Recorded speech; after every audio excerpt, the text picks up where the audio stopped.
Reliance spinning मिल्सको नयाँ IPO बजारमा आउँदैछ। अब लगानीकर्ताको लागि यो कतिको सही छ त? आउनुहोस् यसको चिरफार गरौँ। यो आइपिओ साँच्चै एउटा सुनौलो अवसर हो त? कि कतै यसमा केही लुकेको फाँसो छ? ल यो कुरा पत्ता लगाउन यसको भित्री वित्तीय कुराहरूलाई अलिकति केलाएर हेरौँ न। ल सबैभन्दा पहिले त यो आइपिओमा हात हाल्न कति पैसा चाहिन्छ त्यहीँबाट सुरु गरौँ। आखिर यसको प्रवेश मूल्य कति तोकिएको छ त? कम्पनीले एक किताको मूल्य राखेको छ 820 रुपैयाँ 80 पैसा हो। सामान्यतया 100 रुपैयाँमा आउने आइपिओको तुलनामा यो त निकै नै महँगो भयो, होइन र? र कुरा यतिमा मात्रै सकिँदैन। सामान्य आइपिओ जस्तो 10 किता भरेर पुग्दैन। यसमा त न्यूनतम 50 किताको लागि आवेदन दिनुपर्ने नियम छ।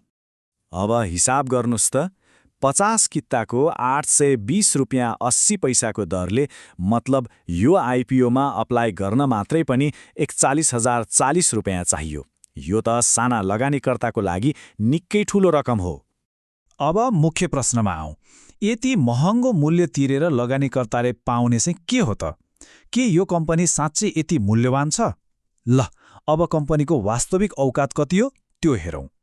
यो थाहा पाउनको लागि सबैभन्दा महत्त्वपूर्ण कुरा हो प्रति शेयर नेटवर्थ। अब यो भनेको के हो त? सरल भाषामा भन्दा यो भनेको चाहिँ कम्पनीको हरेक शेयरको पछाडि रहेको वास्तविक सम्पत्ति वा किताबी मूल्य हो। र यहाँनिर एउटा निकै अचम्म लाग्दो कुरा देखिन्छ। लगानीकर्ताले तिर्नुपर्ने मूल्य 820 रुपैयाँ 80 पैसा, तर शेयरको वास्तविक मूल्य जम्मा 248 रुपैयाँ 67 पैसा। भनेपछि त वास्तविक मूल्यभन्दा 3 गुणाभन्दा पनि बढी तिर्नुपर्ने देखियो। ल अब नाफाको कुरा गरौँ। कम्पनीको प्रति शेयर आम्दानी अर्थात् इपिएस 54 रुपैयाँ 3 पैसा रहेछ। अब आफै सोच्नुस् त, 820 रुपैयाँभन्दा बढी लगानी गरेर वर्षमा जम्मा 54 रुपैयाँ कमाई। के यो साँच्चै आकर्षक लगानी हो त? मूल्य र वास्तविक मूल्य बीचको खाडल त हामीले देखिहाल्यौँ, तर ठ्याक्कै कति बढी पैसा तिरिँदैछ त? ल अब यसको गणित नै हेरौँ। आखिर यो मूल्य र वास्तविक मूल्य बीचको अन्तरको लागि लगानीकर्ताले कति चुकाउनु पर्दैछ? यो हिसाब त एकदमै सिधा छ। खरिद मूल्यबाट कम्पनीको नेटवर्थ घटाएपछि प्रिमियम कति तिर्नुपर्ने हो छर्लङ्गै हुन्छ। हो, यो अङ्क फेरि हेर्नुहोस्।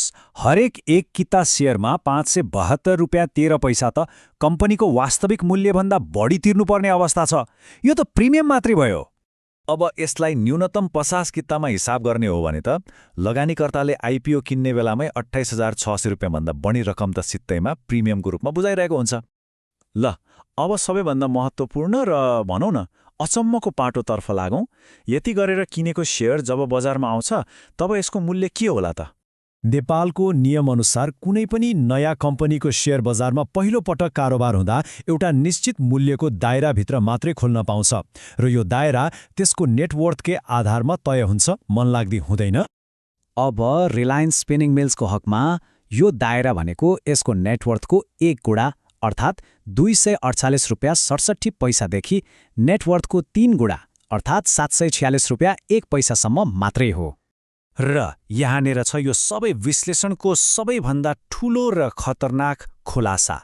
आइपिओमा तिर्नुपर्ने मूल्य हो 820 रुपैयाँ 80 पैसा, तर बजारमा यो शेयरले कारोबार सुरु गर्न पाउने सबैभन्दा माथिल्लो मूल्य नै जम्मा 746 रुपैयाँ 1 पैसा हो।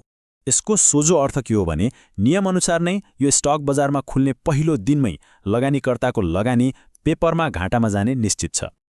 अब यी सबै हिसाब किताब र तथ्यहरूलाई एकै ठाउँमा राखेर हेर्दा प्रश्न उठ्छ, के यस्तो आइपिओमा लगानी गर्नु ठिक होला त? ल अब अन्तिम निचोड के हो त्यो हेरौँ। यहाँ जोखिमहरू एकदमै छर्लङ्ग छन्। पहिलो त वास्तविक मूल्यभन्दा 572 रुपैयाँ बढीको प्रिमियम तिर्नु पर्यो। दोस्रो, आइपिओको खरिद मूल्य नै बजारमा खुल्न सक्ने अधिकतम मूल्यभन्दा बढी छ। र तेस्रो, बजारमा कारोबार सुरु हुनलाई नै कुनै लगानीकर्ताले घाटा खाएर शेयर बेच्नुपर्ने अचम्मको स्थिति छ। अनि न्यूनतम लगानी नै 41,000 भन्दा बढी। अब निर्णय त लगानीकर्ता आफैले गर्ने हो, तर यी सबै तथ्याङ्कहरू अगाडि आइसकेपछि एउटा गम्भीर प्रश्न उठ्छ। रिलायन्स स्पिनिङ मिल्सको यो आइपिओलाई एउटा लगानी भन्ने कि एउटा महँगो जुवा?